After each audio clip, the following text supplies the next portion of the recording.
This week's episode is brought to you by Casper. Casper is a sleep brand that makes expertly designed products to help you get your best rest one night at a time. At Casper, mattresses are cleverly designed for humans, engineered to mimic human curves, providing supportive comfort for all kinds of bodies. You spend 1/3 of your life sleeping, so you should be comfortable, and Casper mattresses provide all the support the human body needs in all the right places. Casper brand mattresses combine multiple supportive memory foams for a quality sleep surface with the right amounts of both sink and bounce. They have 3 designs to choose from. The original Casper mattress, which combines multiple supportive memory foams for a quality sleep surface. The Wave, which features a patent-pending premium support system to mirror the natural shape of your body.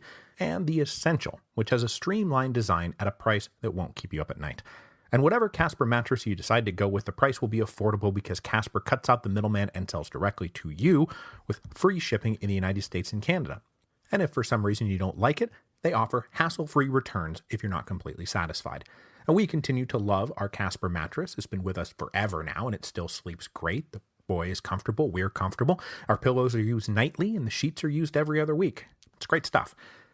So the deal we have for you is that you get $50 towards select mattresses by visiting casper.com/revolutions and using the promo code revolutions at checkout. That again, $50 towards select mattresses by visiting casper.com/revolutions and using the promo code revolutions.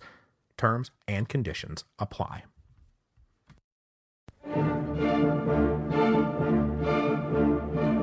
Hello, and welcome to Revolutions. Episode 8.1, The Second French Empire. Hello, and welcome to our 8th series together. This one will be focused on the Paris Commune. As I mentioned in our final episode on the revolutions of 1848, this will be an 8-episode series because in July, my family and I are moving to Paris so I can write the Lafayette book. Now, would it have been perfect if this series were being written while I was already in Paris, since it's focused on one of the most famous and traumatic events in the history of the city? Well, sure. But things don't always work out like that. So, to set this series up properly, we don't need to do a whole lot because we've kind of got the winds at our back coming out of 1848. The forces that combined to create the Paris Commune are going to be pretty familiar. We have the political question and the social question, the impact of emerging industrial capitalism, the rise of nationalism, and the interplay of 19th century European war and diplomacy. We've already talked about most of that stuff. So, what we're going to do here in episode 1 is do a short history of the Second French Empire to take us from 1848 to 1870. Then next week we will discuss the all-important Franco-Prussian War, and then we'll zoom in for a detailed look on 2 revolutionary months in 1871 that still haunt Paris to this day. Okay, so in the revolutions of 1848, we talked about Louis Napoleon Bonaparte being elected president of France in December of 1848. In that first democratic presidential election in French history, Bonaparte won more than 75% of the vote. Now, it's true that part of this was just name recognition, but it was also because by the end of 1848, nobody was super impressed with the men running the Second Republic. And a vote for Bonaparte was in many ways a protest vote against that whole crowd. It was taken for granted among educated observers that nobody was voting for Louis Napoleon Bonaparte. He was greeted by said commentators everywhere with eye-rolling and snide remarks dripping with scorn. And he did cut a ridiculous figure. He was short, he had a weird head, he had ridiculous facial hair, he was a poor public speaker, and this was to say nothing of the fact that his career so far had been defined by 2 delusional attempted coups, and he now arrived in Paris from London, bearing a reputation as a philandering dilettante. Marx's well-known quote that history repeats itself, first as tragedy and then as farce, well, he wrote that in the coup of 18 Brumaire, to specifically mock this pygmy Bonaparte. When he took office, Bonaparte was advised to adopt the tone and dress of a republican, but instead he went with full military regalia and decided to live in luxurious grandeur. He was intentionally trying to copy the style of his more famous uncle, but it looked a lot like a kid playing dress-up. But Louis Napoleon Bonaparte was quite a bit craftier than his opponents gave him credit for, and he had certainly not missed what they all seemed to be missing, that he was quite a bit more popular than all of them put together. In forming his ministry, the new prince-president made it pretty clear that the moderate Republicans who had triumphed in the spring of 1848 had a lot to be worried about. For prime minister, he appointed Odilon Barrot, now making his comeback after being run over by events in the spring of 1848. Remember, Barrot, he was the leader of the dynastic left, a liberal, yes, but also a staunch monarchist. Of the other appointed ministers, only one could be considered an actual Republican. Things only got worse for the moderate Republicans in the months to come. The next assembly election was held in May of 1849, and of the 750 seats, the moderate Republicans who had just recently been in the majority were reduced to holding just 70 or 80 seats. Left-wing radicals did much better, garnering about 200 seats, but the vast majority went to a group that coalesced into what is called the Party of Order, almost all of whom had been on the wrong side of 1848. They were opposed to the very existence of the Republic and were probably about to be up to something.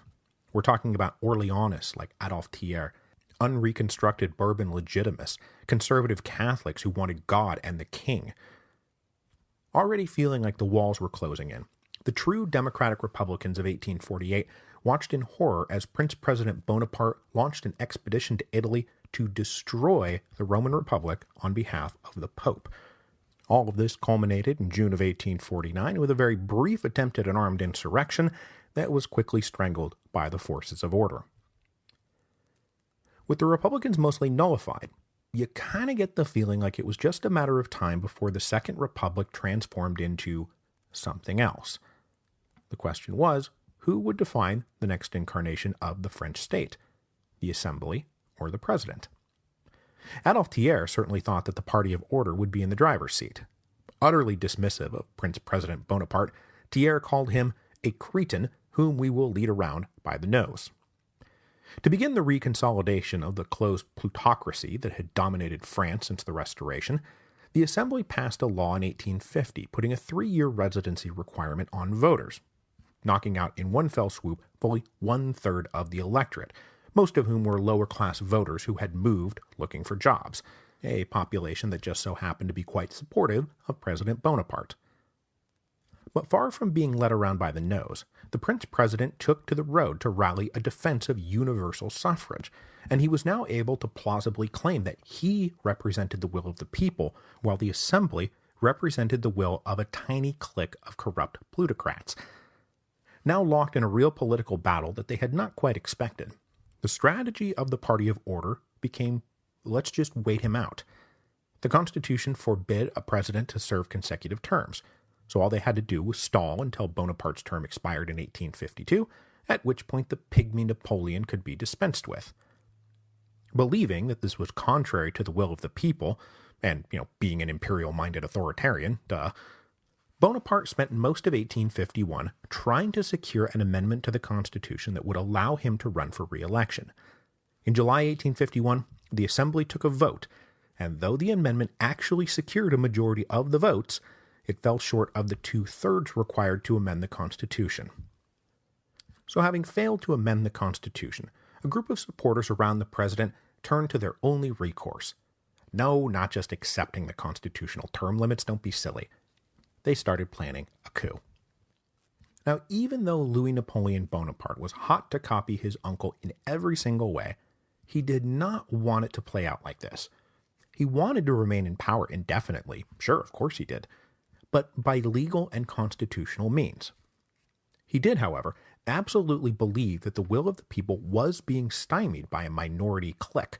So, in October of 1851, the president asked the Assembly to reconsider their curtailing of universal suffrage. The Assembly refused. In mid-November, he asked them to reconsider the amendment that would allow him to run for re-election. The Assembly refused that too. So these constitutional appeals shut down, the Prince-President decided to appeal to a higher authority than the Constitution. Brute force. So while Bonaparte attempted these final negotiations with the Assembly, his supporters were busy making sure key positions in the administration and the military were held by men of unwavering loyalty. They also put out feelers to ensure that the officer corps wouldn't flinch at all this. And of course they wouldn't.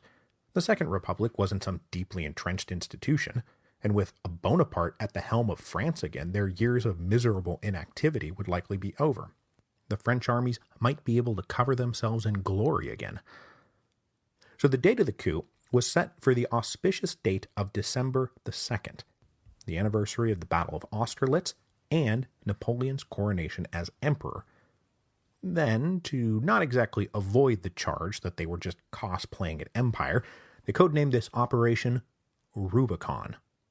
Real subtle, guys. On the morning of December the 2nd, 1851, Paris woke up to find 30,000 regular troops had been deployed to strategic points throughout the city. Placards had also gone up everywhere declaring the following: "The Assembly is dissolved. Universal suffrage is restored. A new constitution will be drafted. Paris is under a state of siege." The coup appeared to catch everyone off guard, and probably the opposition leaders in the Assembly couldn't quite believe that Bonaparte actually had the guts to pull it off. A rump of about 250 Assembly members gathered in the north of Paris to try to muster a constitutional opposition to this illegal coup, but in the rock, paper, scissors of politics, force beats constitution every time. Soldiers arrested the deputies along with every other identified troublemaker from lists that had been drawn up in advance. Now, this is Paris, so a brief insurgency started up, led by, among others, the writer Victor Hugo, and the next 2 days saw a few barricades thrown up and some running street battles. But here's the thing. Most of the lower classes were with the president. It's not like the streets are going to rise up in favor of an assembly primed to close off the right to vote and probably eventually recall either an Orléans or a Bourbon to power. Outside Paris, there were a few isolated revolts, and all told, historians estimate about 100,000 people engaged in some kind of armed resistance in the weeks that followed. But the military apparatus was firmly with the president, as was most of the lower classes. The revolts were squashed. Now, to immediately frame the coup as a defense of the nation by its popularly elected president, a national plebiscite was held on December the 20th and 21st, 1851, with the vote going 7 million in favor of the president's actions and 600,000 against. And get this, some people think those totals might not be entirely on the level. Okay, so with the coup a success, a handful of the president's closest advisors got together and drafted a new constitution for the republic. This constitution would be an expression of Bonapartist ideology, an ideology that Louis Napoleon had himself been further developing his whole life. Bonapartism embraced the revolutionary principle that the nation, not God, was the true sovereign, that power came up from the people, not down from the Almighty. But the other core tenet of Bonapartism was the necessity of a strong central executive who would be able to rule on behalf of the people.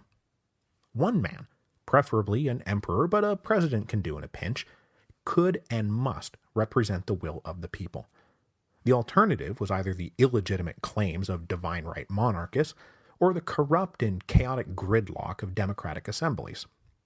So, politically speaking, Bonapartism is a brand of popular autocracy or bottom-up absolutism, that once the people have vested their sovereignty in a single leader, it was up to him to rule the nation on their behalf without any further interference. So, breaking down the Constitution of 1852, which was promulgated on January the 14th, 1852, is pretty easy.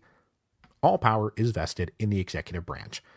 The right to make all laws, execute all laws, the right to offer amnesty, punish people, war, peace, taxation, everything. The president also had broad powers to control the press, to curtail freedom of expression and assembly, and to basically limit civil rights whenever, wherever he felt like it. The president's term would also be now 10 years long, and he could be re-elected indefinitely. Now, there was a two-house parliament that went along with all this, a lower legislative body and an upper house called the Senate, and they had no power. Elections to the lower house were held on the basis of universal suffrage, but candidate lists were tightly controlled and districts heavily gerrymandered. And besides, once a delegate was elected, he had no power anyway.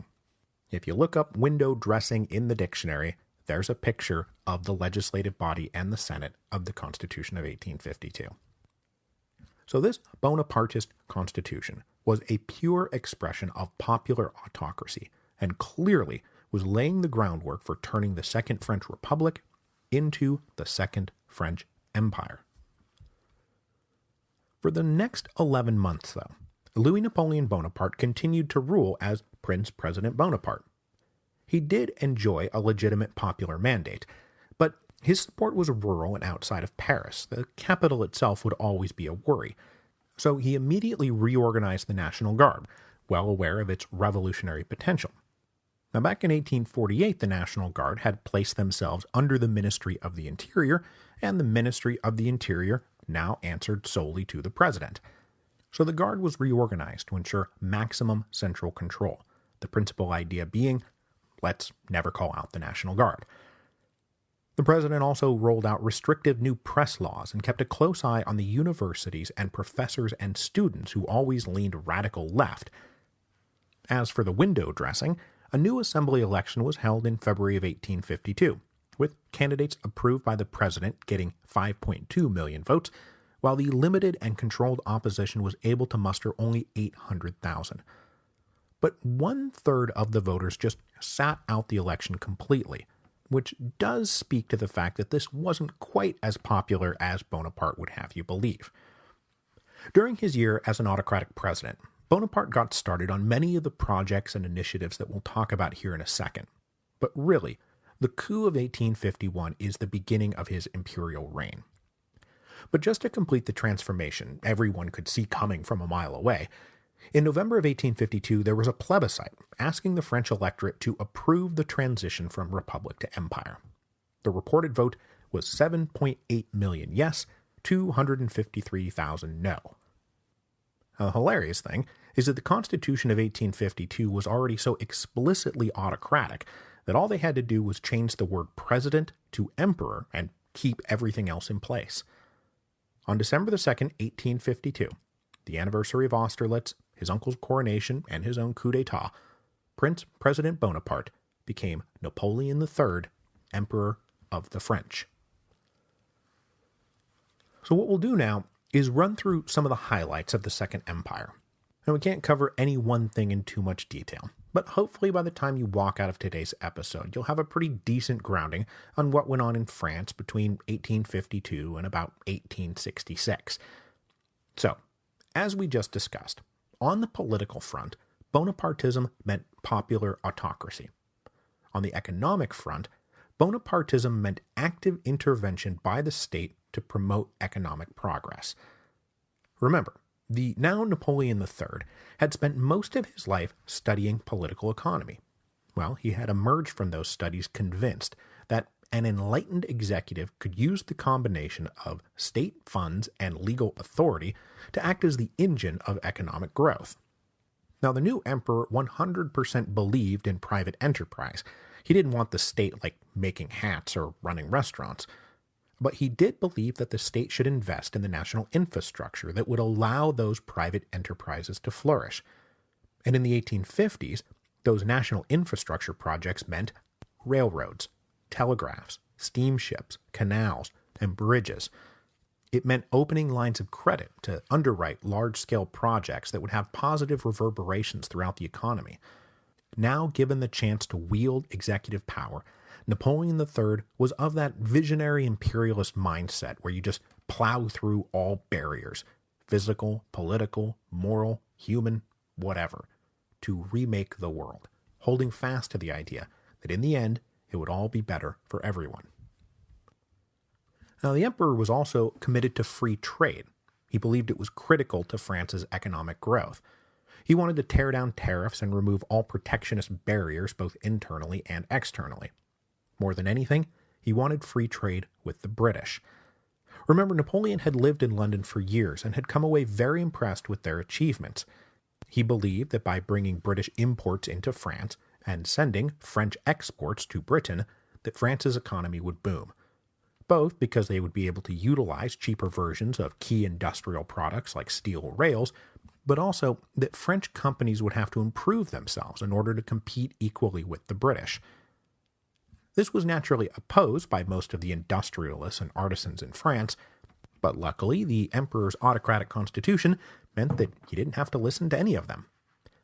After secret talks with the British in the 1850s, France and Britain signed the Cobden Chevalier Free Trade Treaty in December of 1860, which, though not universal in scope, began to open true free trade between the two countries for the first time.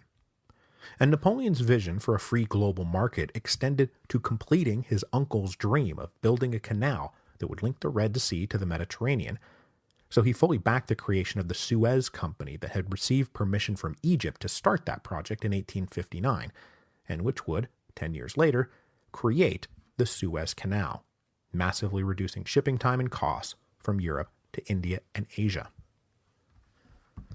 Nowhere were the state-driven Bonapartist infrastructure projects more visionary, more costly, and more permanently visible than in Paris itself. Paris in 1850 was in many ways an overgrown, overstuffed medieval city. There had never been any kind of central planning. It was a rabbit's warren of narrow streets surrounded by haphazard buildings aimlessly constructed. The city was dark, unhealthy, unsanitary, with dank clusters of inhospitable slums and virtually no green spaces. Now, the problem of Paris was a well-known concern going all the way back to the days of the Revolution of 1789. The First French Republic had drawn up plans to drag Paris out of its medieval torpor, the same way they were dragging the French state out of its medieval torpor. But events got in the way. And Napoleon I had ambitious plans that were interrupted by, getting defeated at Waterloo. The dream of redesigning Paris then languished for 35 years until Emperor Napoleon III came along.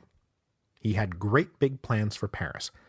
He not only wanted to improve the city, he wanted Paris to become the preeminent city of Europe and to inspire awe, jealousy, and respect from everyone who visited.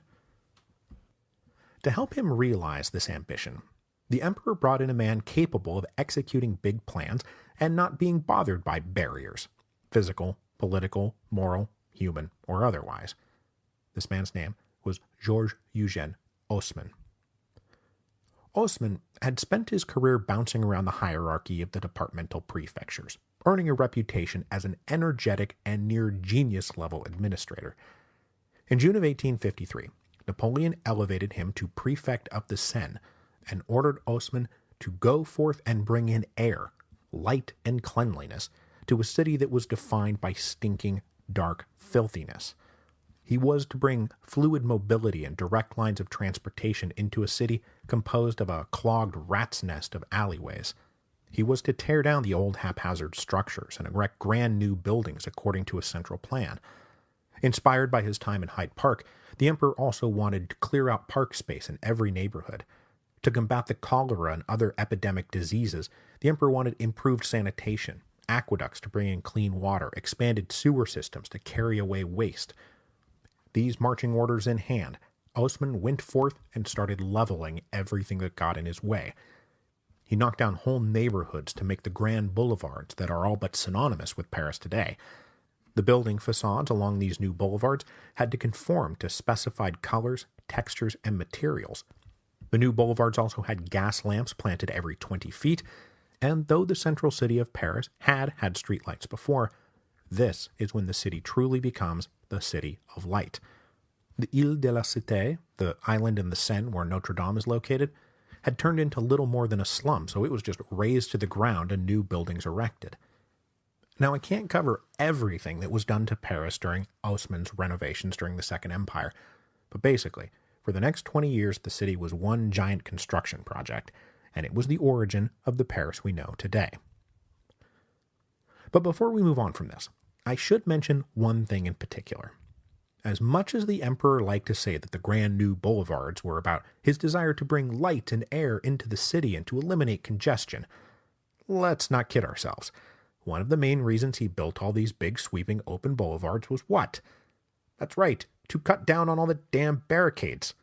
By eliminating all those alleyways and replacing them with wide, well-lit streets, that was all about ensuring that the army would have barricade-free lines of movement between all the key points in Paris. The width of the new boulevards were carefully measured to be the width of a cavalry company and designed to ensure maximum mobility for artillery pieces, should it come to that. And it would come to that. The cost and benefits of this single-minded revolutionary drive to make France into a modern industrial economy are still being added up. But between 1850 and 1870, industrial output rose 75%. The economy grew about 5% a year. Exports increased 60%. The expansion of France's railroads were of particular importance, and within days of the coup of 1851, Bonaparte ordered an ambitious project of railroad expansion. In 1851, France had just over 2,000 miles of railroad. By 1870, it would be over 12,000. New industrial farming techniques were also introduced to boost the output and productivity of French land, and they did achieve one major lasting achievement. The last recorded famine in France was in 1855, which is a hell of a thing when you think about how much famine has played a role in our past French revolutions. Now, critics of the empire point obviously to the fact that the man who wrote The Abolition of Poverty made no real effort to abolish poverty, and rather than manage the dislocative transitions that the working classes had to endure, the emperor was mostly with the bankers and the big businessmen. And then finally, it's really hard to say how much credit to assign the emperor and his plans. The boom times of the Second Industrial Revolution coincide with the Second French Empire. So a lot of this is just about the general sweep of European economic history as much as Emperor Napoleon's own policies. But you can say that he saw the wind of economic history blowing, and he went with it. Okay, so we know what Bonapartism means politically, popular autocracy. And we know what it means economically, state-sponsored industrial capitalism. So what does Bonapartism mean in terms of France's place in the world? Well, this should be obvious. It means a robust French presence everywhere in the world. As we talked our way through the Restoration and the July Monarchy, remember that one of the persistent complaints of the French people was the timidity of France on the world stage. The Bourbon and the Orléans had both shied away from international adventurism, and they had left French honor suffocating from a lack of oxygen. This continued affront to French national pride is one of the things that kept Bonapartism alive as an ideological force, even after all of its original adherents had passed away. And this is partly what led Prince-President Bonaparte, shortly after his initial election, to send troops to Italy in defense of the Pope in 1849. Yes, it was to shore up support with his Catholic base, but it was also a statement to the rest of Europe that, well, France was back. Now, do you remember when we talked about the specter of the French Revolution, and how for the rest of Europe, the French Revolution was synonymous with war? Well, now you've got a Bonaparte in power, and the rest of Europe was probably like, geez, you see, this is what we're talking about. If the French Revolution means war, a Bonaparte means war. But like Lamartine in the early days of the Second Republic, the new Emperor Napoleon III went to huge lengths to assure everyone that in one crucial respect he would not be emulating his uncle. He said, the empire means peace. Now, it is true that Napoleon III did not try to emulate the raw military conquests of Napoleon I, but despite his promise that the empire meant peace, the empire hardly meant peace.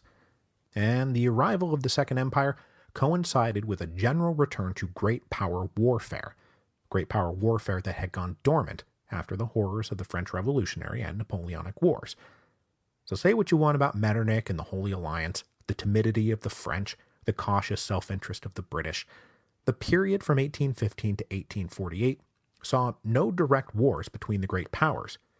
Even in the chaotic heat of 1848-1849, the great powers refused to allow a general conflagration to break out. Not over Hungary, not over Poland, not over Italy, and certainly not over Schleswig-Holstein. But after 1848, we see the return of a willingness for the great powers to fight each other directly. The 1850s and 1860s were marked by a series of great power conflicts, almost all of which France was right in the middle of. So, for example, the Crimean War. Now, the Crimean War is, a 12-episode series all on its own. But to crunch it down to a single paragraph, it was about post-1848 Russia expanding its influence at the expense of the Ottoman Empire. This worried both the French and the British. British policy was to not let Russia gain control of the Dardanelles. Meanwhile, Napoleon III wanted to supplant the Russians as the defenders of Christians in the Ottoman Empire, basically in the interest of growing Catholic power at the expense of Orthodox power. I am massively oversimplifying this.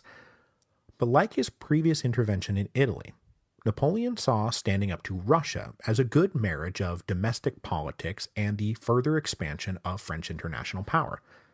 So in 1853, the British and French combined to send armies to the Crimea to check the Russians. When they arrived, they got stuck in a pretty horrendous, disease-ridden siege of the Russian naval port of Sevastopol. Something like 100,000 French soldiers died over the next 2.5 years, 75% of them from typhus, dysentery, and cholera. Press reports back from the front lines by telegraph — the Crimean War was the birth of the real-time war correspondent — turned the incompetent running of the war into a scandal in Britain and toppled the government. But in France, Napoleon's control of the press meant that the public was more or less prevented from ever finding out what was going on. Eventually, the Allies stormed Sevastopol, the Russians decided to back down, and there was a peace conference hosted by Napoleon in Paris in April of 1856. And again, this is a massive oversimplification. Please don't at me. For our purposes here, though, the key upshot of the Crimean War was how it relates to the Second War of Italian Independence. You ready for this? Cool, here we go. When the British and French were getting ready to go into the Crimea, Prime Minister Cavour of the Kingdom of Piedmont-Sardinia volunteered to join them. Now, we introduced Cavour back in episode 7.9. He was a reformist liberal, a constitutional monarchist, and a staunch Italian nationalist. Though the revolutions of 1848 had failed to unify Italy, Cavour still believed it was possible, and he still believed that the end result would be the Kingdom of Piedmont annexing its way into becoming the United Kingdom of Italy. He advised King Victor Emmanuel, remember, he took over for his father, King Charles Albert, to join the Crimean War with the long-term goal of securing support from the British and French for the inevitable war against Austria. Cavour began his lobbying in earnest at the post-Crimean War peace talks in Paris. The British were typically non-committal, but Napoleon III was sympathetic. Remember, way back in the 1830s, he had actually been inducted into a Carbonari Lodge, and he had fought alongside revolutionary Italians. But even still, he was wary about direct conflict with Austria. His mind was changed, however, in 1858, when he was nearly assassinated by an Italian patriot convinced that if the emperor was dead, a new French republic would support Risorgimento. So though the assassin failed, he actually succeeded in his object. Napoleon got spooked and decided he was going to endure more of this if he didn't help the Italians out.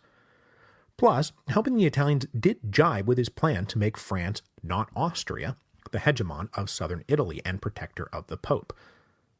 So, in July of 1858, the emperor made a secret handshake agreement with Cavour that if Piedmont was threatened by Austria, that France would help them out. Since the emperor refused to join in an offensive war of conquest, the two men then settled down to figure out exactly how they would provoke the Austrians into threatening Piedmont. So the Second War of Italian Independence began in April of 1859 after Piedmont successfully provoked the Austrians into declaring war. When they did, France poured 170,000 troops through the Alps, fully half of its standing army. Piedmont itself had an army 70,000 strong, while the Austrians fielded 250,000 men. So this is 500,000 soldiers involved in this campaign. This is not a small thing. It was certainly important enough that Napoleon III came down personally to lead the campaign.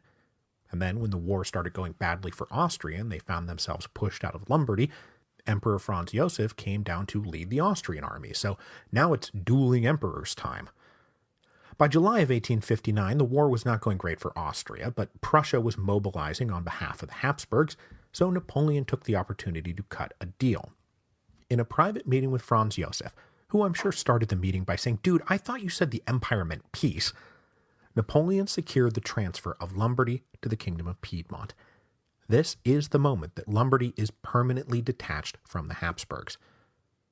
But much to Cavour's fury, Piedmont was not allowed to go further to take Venetia and finish the job.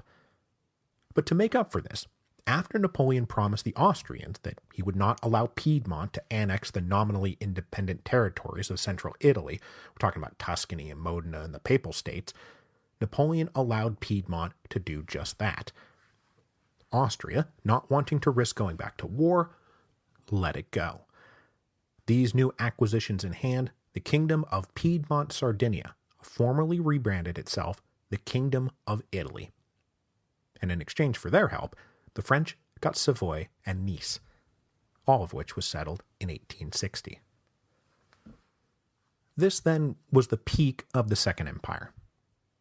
After 1860, the Second French Empire began to decline.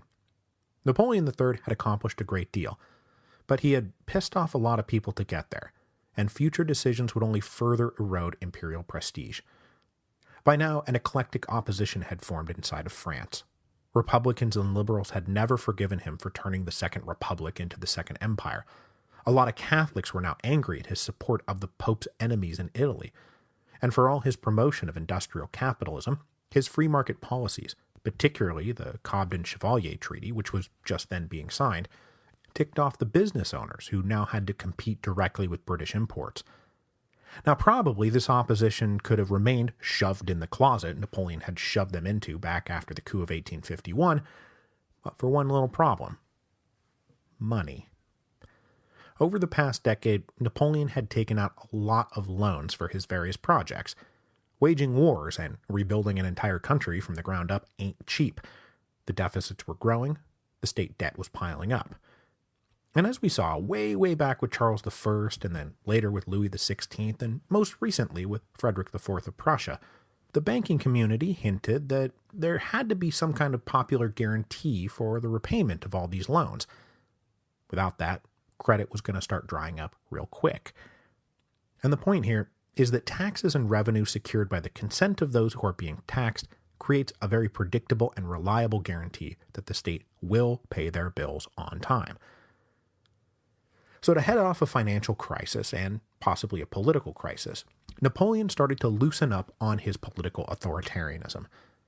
And so the first phase of the empire, that lasted till 1860, is the era of true personal autocracy, while the period after 1860 was an era of parliamentary autocracy, which sounds like a contradiction, but it's when the window dressing gets a bit more elaborate.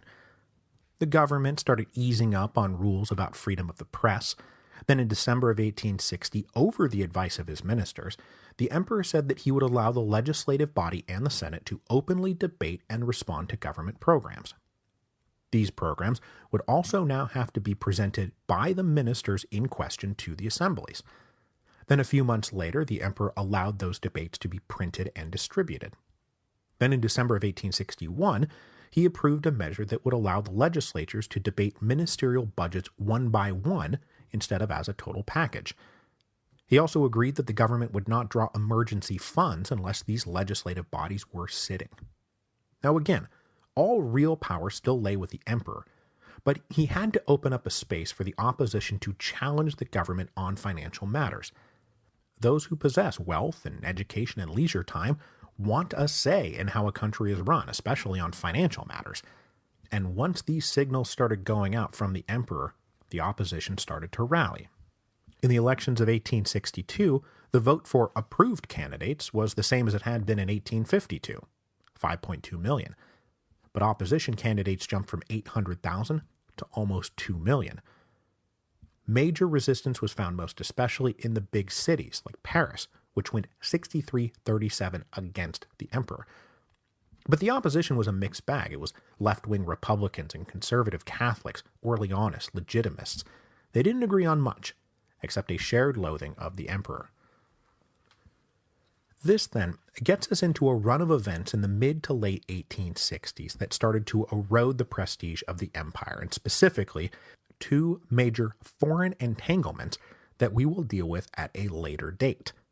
The first was Napoleon's grandiose ambitions in Mexico, allegedly undertaken in the interest of securing repayment of Mexican debt to foreign creditors and ensuring European access to Mexican markets, but which was mostly an excuse for Napoleon to try to set up a client empire in North America. We'll talk all about that in a few months when we get going on the Mexican Revolution. Long story short, though, it was kind of a disaster for France, and they were forced to abandon the whole adventure in 1867. This Mexican boondoggle reflected poorly on all that power Napoleon was trying to gather up and project for France. But the other foreign entanglement is of much more immediate importance to our story, and so when I say we'll address it at a later date, I mean next week. That's the small matter of the Germans. With liberal speeches and constitutional debates having failed to create a unified Germany, the project of German unification was now taken up by the Iron Chancellor Otto von Bismarck. So next week, we will talk about the shift in the balance of power in Central Europe, the critical year of 1866, and how all of that led directly to the disastrous empire-ending Franco-Prussian War of 1870. Until then, please do check out revolutionspodcastfundraiser.com to help show your support for the podcast and its imminent relocation to Paris.